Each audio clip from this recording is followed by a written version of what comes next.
Dumela mahulu, the Nyametision is back right. Nasinda uya ndine nyaya tukura kumbofambira nyaya dzandiri kuona panapa ndasangana nayo yakanyorwa na uya anotwa Peter Jack zvinhu zvaari kuclaima zvaari kutaura panapa. So inini ndaongorora ndikaona kuti nyaya iyi kai ndambotry kuiignore but pane one munhu azongonditega akati nyaya meditation how far truth is this antega kukulen TV akati how far truth is this ndikati mira ndimbo ona tione kuti zvaari kutaura zvacho zvinomeka sense. So muri Zimbabwe panapa ndachuza kuti ndiuye ndikusanganise nenyaya yekutaura Peter Jack panapa panyora kuti the illegal president of Zimbabwe was not involved in a photo shoot of the legitimate president. Unfortunately, he went on to forcefully join the photo shoot. So panapa pane picture ra president Emerson Mnangagwa vari kwavanga vakaenda uko ku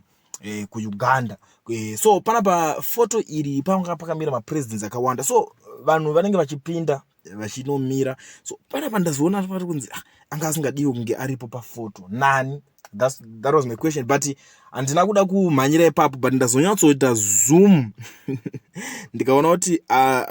president Mnangagwa asiye ega anga achifamba pane umwe president futi angatoti pamberi vanhu vari kufamba vachinozvirongedza vachinomira panenge vachimira but panapa manje president Mnangagwa anotaridza kuti vanenge vanga munhu kana kuti wokupedzisira kufamba vachinopinda kunomira parinomira mamwe mapresident but panapa manje uyo akungoshandisa advantage zvingoitika muno muZimbabwe munoziva kuti munhu ari kungoona kuti vanhu vakaona kuti no vanhu havadi ZANU-PF saka vangotaura zvese about ZANU-PF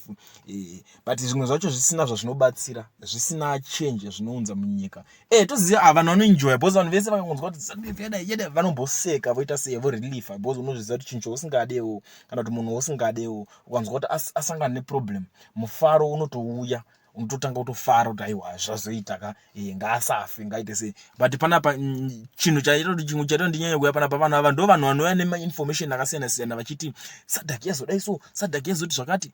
kwakati kwazoitika zvakati hazvina kutombomira mushe vachiratidza kunge vari kuuya neinformation svinu kuvanhu but tozobhilivha sei information yavanouya nayo vanhu ava kana vachinyora zvinhu zvakaita sezvizvi zvinhu zvakapusa zvezvizvi zviri pachena zvokuti kana mwana ari grade 1 anoona kuti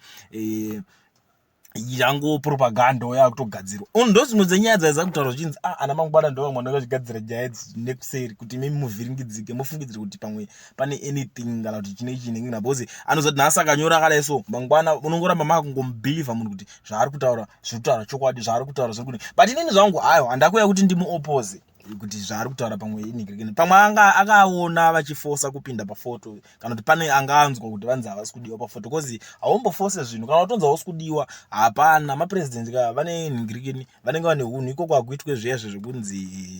chinchi because kana vari ipapo vakaenzana vese vanenge vari mahead of states venyika dzakasiyana siyana but izvo zvandava kusangana nazvo zviri kutaura izvo zvinhu zvatondishamiso kuti vanhu ava maZimbabweans vari right here chii